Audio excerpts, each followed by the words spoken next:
Okay, so this is an update video for this little guy right here.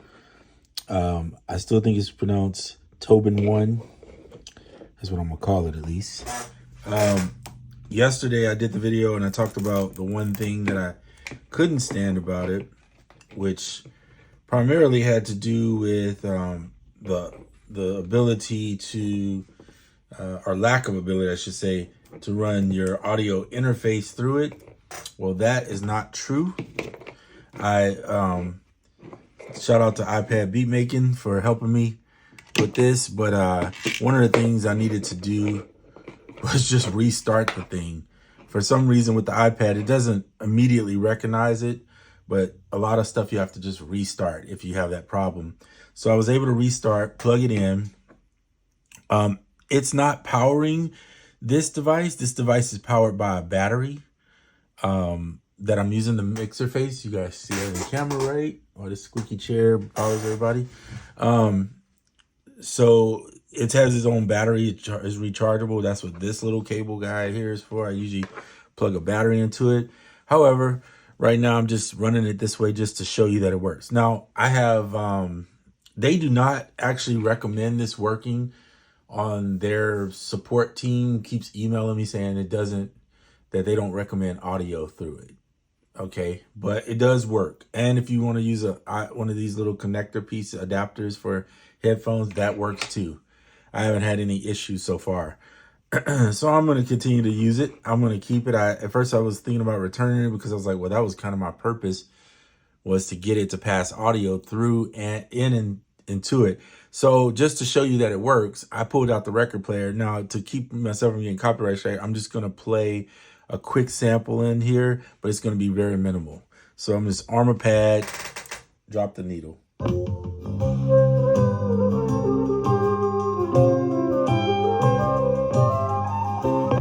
That's it. Just keep it short. Go ahead and chop that in there. Crop it over here. And now you see, I had it pretty loud. You could hear it pretty good, but it's kind of low.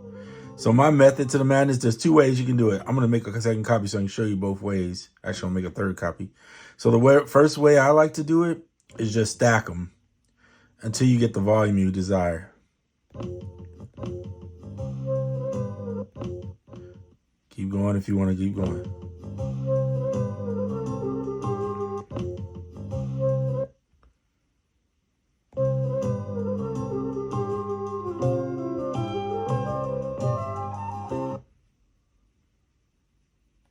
Right, and then you can make yourself a loop. I'm just going to crop it.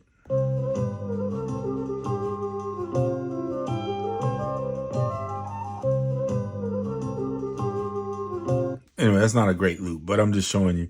The second method to this is, I'm going to go back over here. So we'll get rid of that one. You saw what that's like. It's just to do the old fashioned normalize it. But you see, I normalized it and it still didn't get where I wanted. So I'll still have to go in and mix it to get it right where I want it, right there. Crop.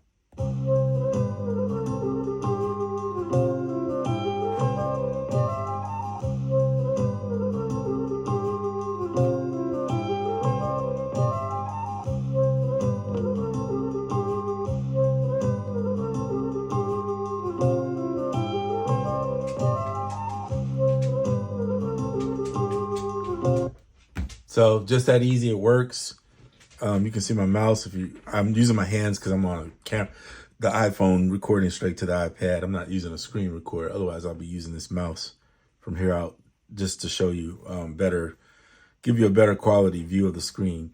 But I wanted to show you this today, that it does work. And the power adapter, I don't need it. Your iPads are pretty strong. This is the iPad Air fifth gen one. And it basically works and it powers it. I used it on the iPhone and it powered it. So if it does it there, then it should do it anywhere else. I'm going to double check the iPhone, but I can't do it while I'm obviously recording. So I'll let you know in the comment section whether it works really well with the iPhone. I'm sure it will. I mean, it's the same thing. If you got the iPhone 15, at least you have the USB-C. So you should be able to pass the audio through in the same way. Now, it does record in, and I don't know if this is because of the mixer face issue, but it does record in low, even though I played it out loud. You might have to turn out your inputs a little bit more. Let me just try this for you guys real quick while we're on camera. Drop the needle again.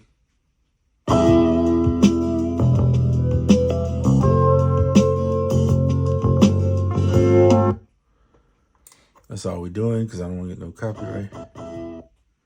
Okay, that is better.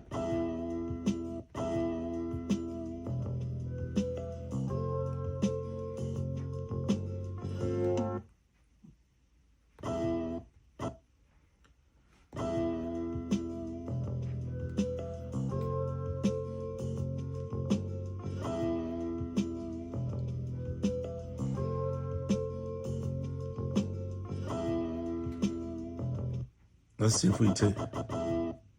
See, the only thing I don't like is it peaked. When it peaked on the mixer face, that kind of makes me feel like we're going to take out all that and just keep the drums. Just split the drums out and see if it gives me a good.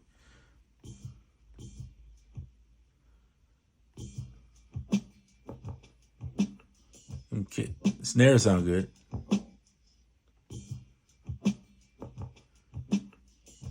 I'd probably just cut. This sample is really bad, so I'd probably just cut out the parts I need. But anyway, this video isn't about making music. Just to show you,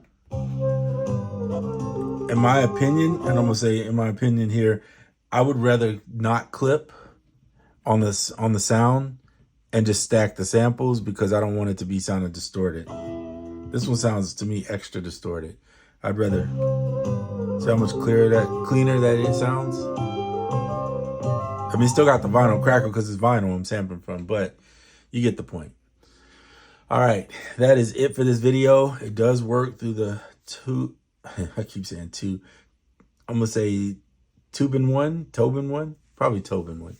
So the TobenOne, and I'm sure, I really think that any audio face should work because all you're doing here is using it as a port, especially if it's a low power,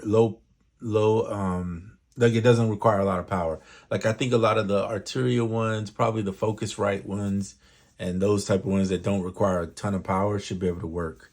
If you use this with the computer, you know you're gonna have more power, so it's not really a big issue at all.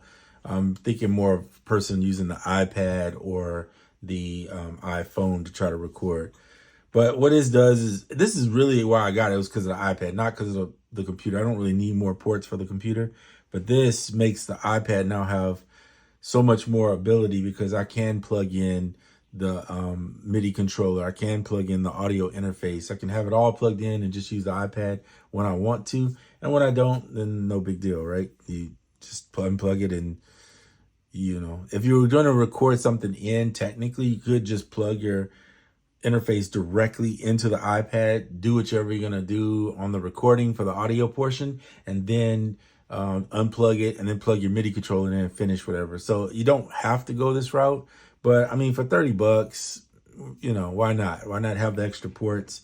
And the fact that it does not require, even though it does have a power source in there, the power support thing, then, you know, you get it in the box for the $30, so you don't have to go find one. So there you have it. That's the end of this update. I probably won't do another update for this. I'm not getting paid or anything for it. I'm just doing it for my own purposes because I like more portable stuff, and this is super small. All right, I'm out.